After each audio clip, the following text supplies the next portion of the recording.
예루살렘 지도를 먼저 보겠습니다. 저 지도는 그림으로 되어 있는데 구 예루살렘 지도라고 이렇게 시내 지도 이렇게 표시되어 있죠.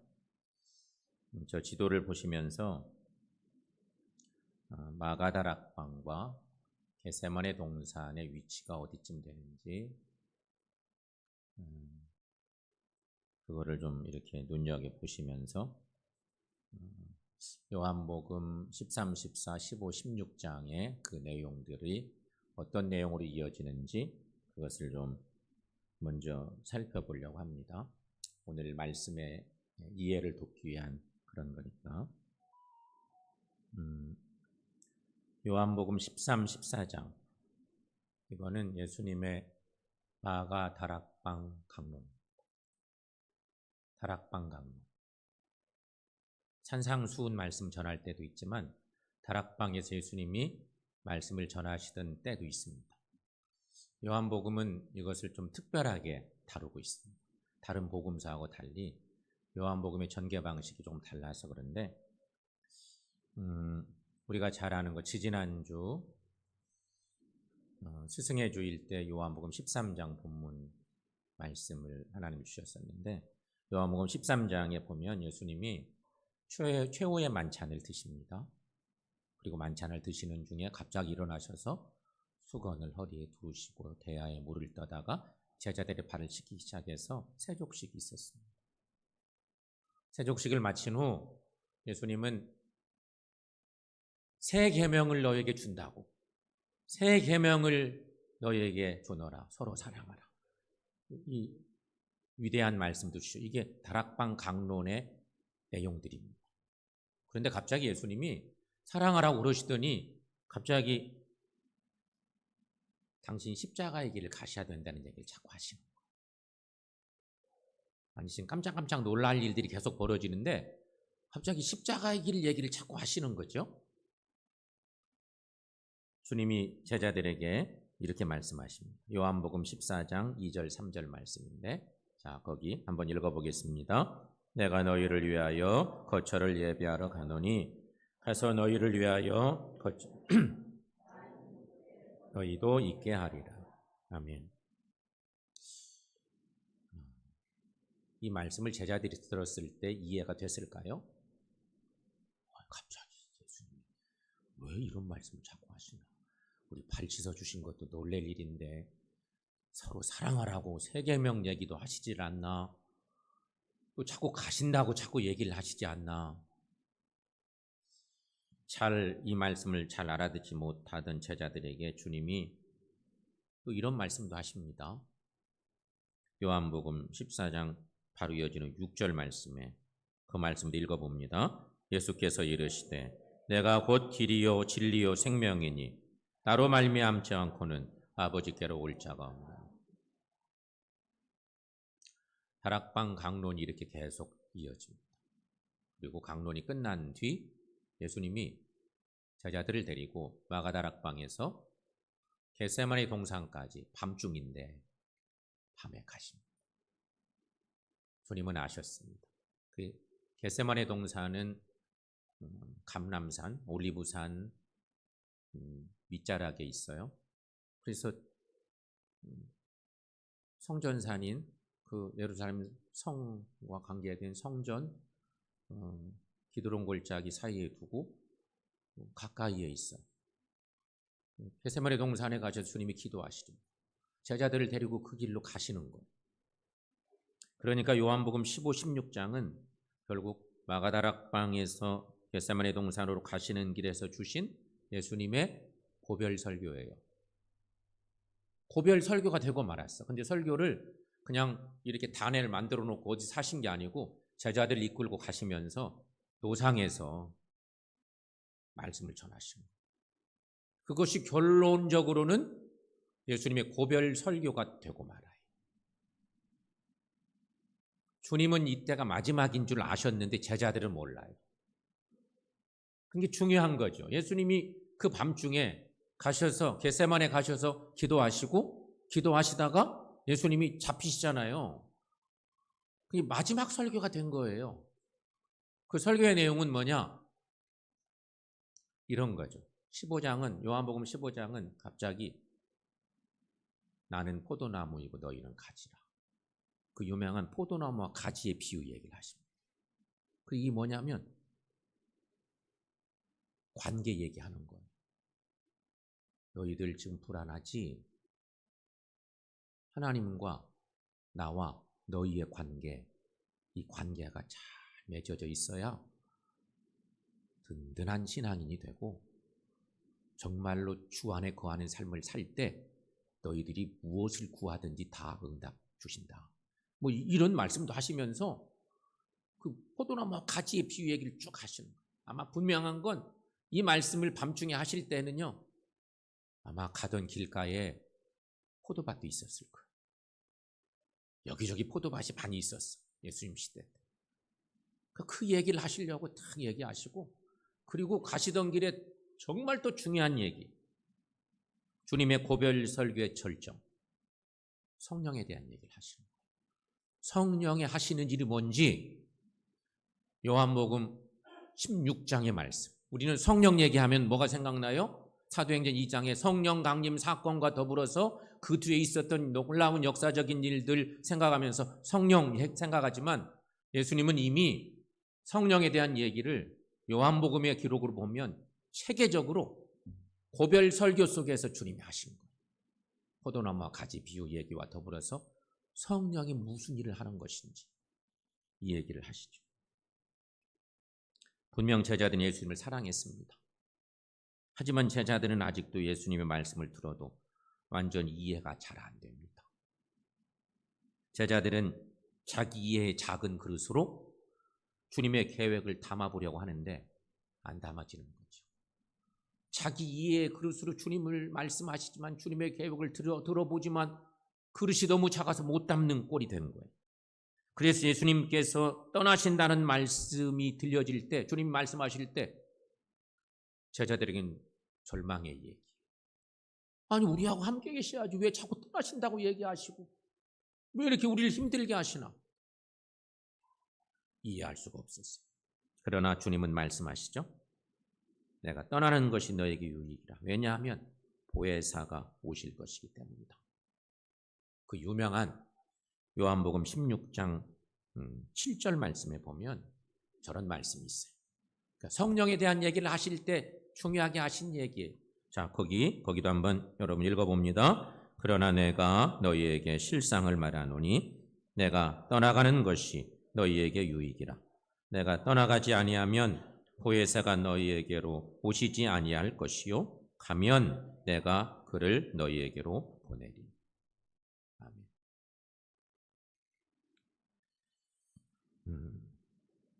이게 역설적인 표현이죠. 너무너무 역설적이에요. 근데 이 역설 속에 복음의 깊이가 있어요. 아니 도대체 주님 무슨 얘기를 하시는지. 근데 이 역설 속에 복음이 있습니다. 예수님의 십자가는 제자들의 기대를 무너뜨리는 사건처럼 들렸습니다. 주님이 자꾸 떠나신대지, 십자가의 일을 가신대지, 제자들은 기대는 다른 데 있는데 제자들의 기대는 무너지고, 그래 놀랍게도 예수님의 십자가는 하나님의 나라의 문을 여는 사건이 되죠. 그러므로 여러분, 오늘 본문 말씀에 우리는 주목해 볼 필요가 있는데, 오늘 본문은 우리에게 오실 성령의 역할에 대해서 주님이 직접 가르쳐 주시면서 증거하신 얘기입니다. 당신은 떠나가시지만 대신 와서 계실 하나님의 영, 그리스도의 영, 거룩한 영, 성령에 대한 얘기를 하시는 거죠. 그것이 오늘 본문의 말씀이에요.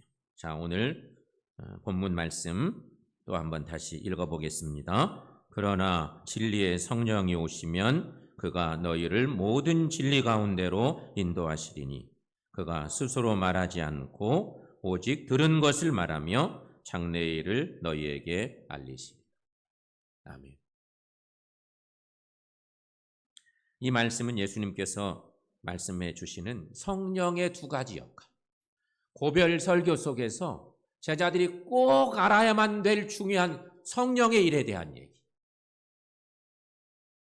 주님이 떠나신다니까 절망한 가운데 있는데 갑자기 포도나무와 같이 비유 얘기도 하시는데 그보다 더 중요한 것은 성령이 어떤 일을 하시는지 이것을 주님이 마지막으로 제자들에게 들려주시고 싶었던 거죠. 이거 얼마나 중요한 거였겠어요. 근데 우리는 성령에 대한 이해가 있는가? 바르게 있는가? 이런 생각도 해보게 되는데요. 자, 오늘 말씀의 성령의 역할 첫째는 성령은 성도를 모든 진리 가운데로 인도하십니다 하는 것입니다. 여기서 모든 진리 가운데로 인도한다는 말, 인도한다, 호데게오라는 말인데 이 말은 지도하다, 안내하다, 가르치다 이런 여러 가지 의미가 있습니다. 사랑하는 여러분, 성령은 우리를 진리로 인도하시는 분이십니다. 그런데 여기서 우리가 생각해 볼 것이 있습니다. 성령 그러면 우리가 삼위일체 하나님을 동시에 생각해 볼 필요가 있는데 하나님은 어떤 분인가? 예수님은 어떤 분인가? 성령은 어떤 분인가? 이 삼위일체 하나님에 대한 중요한 가르침, 성경에 이것에 대한 이해가 필요한데 인간에 대한 하나님의 인도하심, 인간을 향한 하나님의 인도하심은 길이요 진리요 생명이신 예수 그리스도를 통해 절정에 이릅니다. 이렇게 표현해 볼 수 있습니다. 하나님이 누구인지를 가장 잘 안내하시는 분이 누구냐? 예수님이십니다. 말할 것도 없습니다. 예수님이세요. 이거 하나의 정의처럼 내려볼 수 있습니다.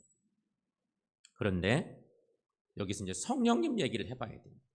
성령께서는 우리를 위한 친절한 안내자가 되셔서 진리로 가는 그 길을 보여주시는 분이십니다. 우리를 돕는 자이시고 안내자이신 성령님. 성령께서는 예수 믿는 모든 성도들을 그리스도의 삶으로 인도하시는 분이십니다. 이게 성령의 일입니다. 근데 우리는 신앙생활하며 성령에 대한 이해도 있지만 오해도 많습니다. 하나님에 대한 오해보다 예수님에 대한 오해보다 훨씬 많은 오해가 있는 게 성령님입니다. 하나님의 영, 예수 그리스도의 영이 성령이신데 이게 다 하나로 통하시는데 성령에 대한 이해는 우리가 웬일인지 많은 오해를 많이 하고 살아요. 그래서 이런 말씀에 대한 이해가 먼저 필요한데 성령은 성도들을 예수님의 삶으로 인도하시고 알려주시는 성령이 하시는 가장 중요한 일이기도 한 거죠. 그러므로 여러분, 성도인 우리는 늘 성령의 가르침과 인도 아래 있어야만 하고 늘 성령 충만을 위해 기도하는 삶을 사셔야 한다는 것이죠. 많은 그리스도인들이 예배는 드려요. 성경도 읽어요. 기도 생활은 잘 안 해요. 그런 분들이 많죠. 근데 성경은 기도해야 성령의 가르침과 인도하심에 이룰 수 있다고 이렇게 말씀하고 있어요. 늘 성령 충만을 위한 기도가 중요하다. 에베소서 5장 18절에 이런 말씀이 있습니다. 술 취하지 말라. 이는 방탕한 것이니 오직 성령으로 충만함을 받으라. 잘하는 말씀이에요. 근데 이 말씀을 딱 문자적으로 뜯어보면 술 취함과 성령 충만은 반대 개념 같아. 성령에 취하라 이런 말도 있잖아요.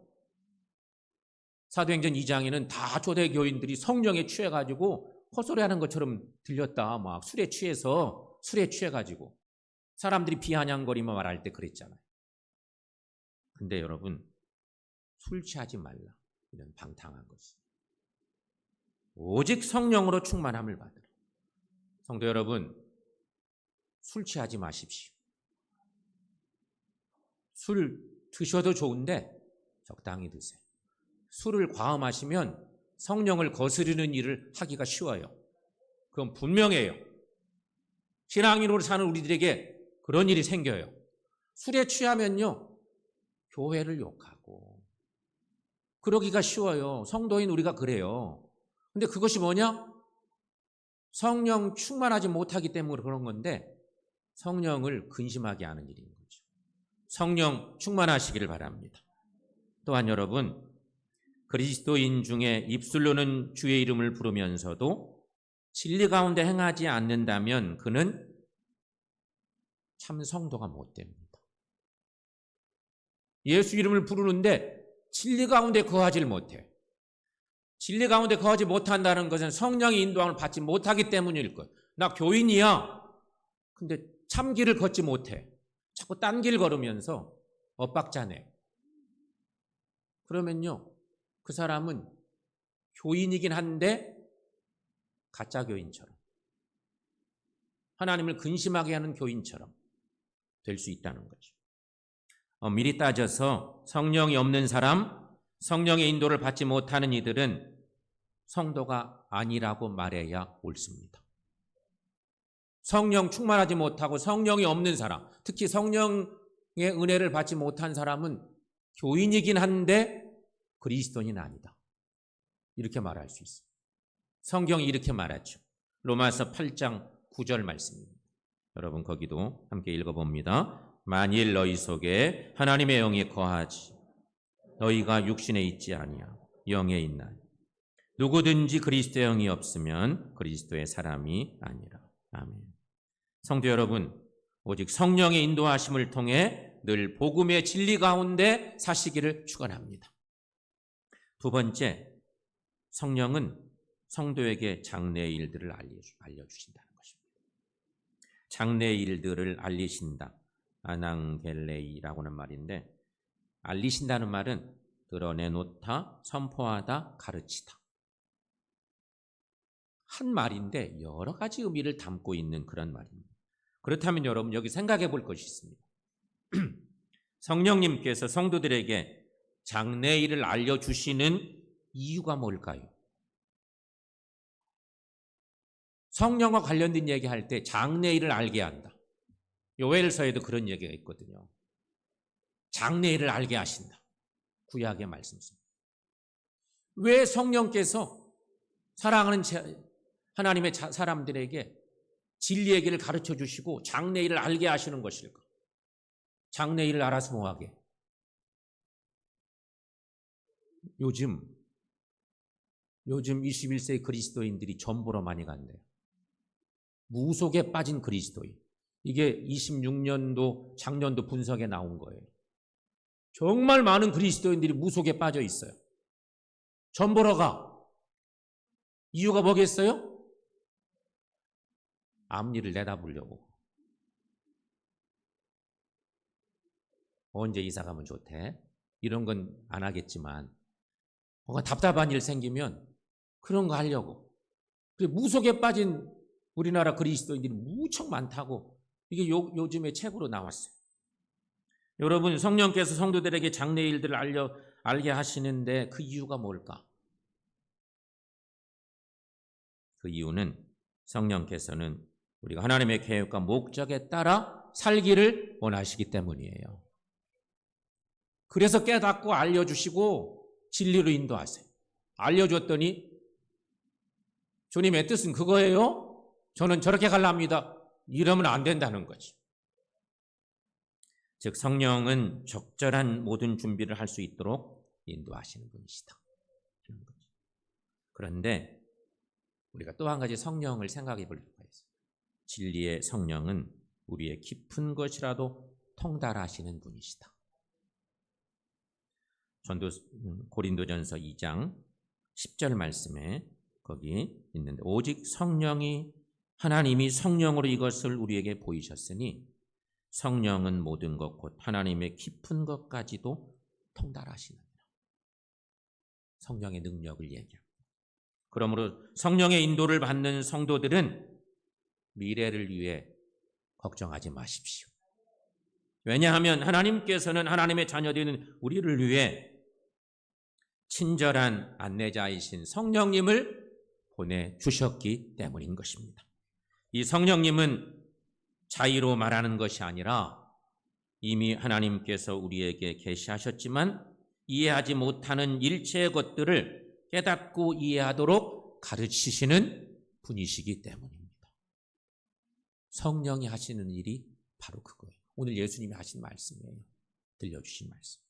그러므로 이 사실을 믿고 믿음의 여정에서 성령의 안내를 받아 사는 사람이 참 성도인 것입니다. 이런 삶 사시기를 축원합니다. 그러므로 여러분, 누구든지 깨닫게 하시는 영인 진리의 성령에게 배울 때에만 예수님을 바로 알게 되고 하나님의 계획과 목적을 정확히 이해할 수 있다는 것입니다. 사랑하는 여러분, 성령님은 우리에게 장래일을 알려주십니다. 그 알려주심을 받을 때에는 우리가 하나님의 뜻에 따라 사는 것이 필요한 거죠. 하나님을 기쁘시하고 주님을 높이는 삶을 사는 우리 되시기를 축원합니다. 요즘에 우리는 여행을 많이 합니다. 다양한 여행들을 하죠. 그런데 낯선 곳을 여행하려면 먼저 유능한 가이드가 필요합니다. 여행지의 가이드. 굳이 외국 여행 아니어도 국내에도 낯선 곳 가면 좋은 유능한 가이드를 만나면 우리가 시간을 좀 소비하지 않고 아주 좋은 곳을 다 둘러보고 의미도 알아보고 그럴 수가 있는 거죠. 요즘에 해외여행도 많은데 옛날에는 패키지 여행이 많았지만 요즘은 자유여행이 많습니다. 우리 어른들 세대는 자유여행은 겁나 그래서 좀 하기가 어려운데 그래서 패키지 여행을 해야 돼요. 근데 요새 젊은 사람들은 패키지 여행을 아예 안 해요. 다 자유여행 가죠. 부모님들 모시고 젊은 자녀들이 여행 갈 때는 거의 100% 자유여행을 하기도 하는데 여러분, 자유여행이 활성화된 결정적 이유가 뭘까요? 정보 때문이에요. 인터넷에 정보가 많고 특별히 GPS에 기반을 둔 스마트폰이 딱 있으니까. 외국 나가도 스마트폰 딱 열면 구글 지도가 쫙 열려서 우리 동네 가는 것처럼 다 볼 수 있어요. 그걸 젊은 사람들은 잘 활용해요. 그래서 그냥 낯선 곳이지만 우리 동네 다니는 것처럼 다니는 거. 그래서 그것 때문에 맘 놓고 자유여행을 하는 거예요. 진짜 낯선 곳인데. 그래서 그냥 가이드 안 붙어도 전혀 문제가 없어. 언어 같은 것도 별로 문제가 안 돼. 다 그렇게 해결할 수 있어요. 근데 여러분, 제가 여행 얘기를 했지만 비유의 산 얘기고요. 우리가 이 세상을 사는 동안 우리 인생을 참 진리로 인도할 수 있는 최고의 가이드는 누구일까? 오직 성령님이십니다. 우리가 인생길 갈 때, 믿음의 길 걸어갈 때 영적 삶의 최고의 영적 가이드는 성령님이시라는 것입니다. 주님이 그래서 당신이 떠나가실 때 제자들에게 이렇게 말씀하신 거예요. 그 성령님이 얼마나 중요한지 이걸 말씀하고 있는 거죠. 자, 요한복음 14장 26절 말씀을 한번 보도록 하겠습니다. 거기 한번 읽어봅니다. 보혜사 곧 아버지께서 내 이름으로 보내실 성령, 그가 너희에게 모든 것을 가르치시고 내가 너희에게 말한 모든 것을 생각나게 하리라. 아멘. 14장은 다락방에서 강론하실 때 하셨던 말씀이에요. 당신이 자꾸 가신다고 할 때 제자들이 겁나가지고 자꾸 얘기하니까 이때 주님이 하셨던 말씀이거든요. 그리고 16장에 가면 또 성령에 대한 얘기를 집중적으로 또 말씀하셨는데 여기 보혜사 성령 얘기를 또 하셨어요. 보혜사, 우리가 잘 아는 성령의 또 다른 이름인데요. 세번역 성경에서는 주석을 보니까 이렇게 표현되어 있어요.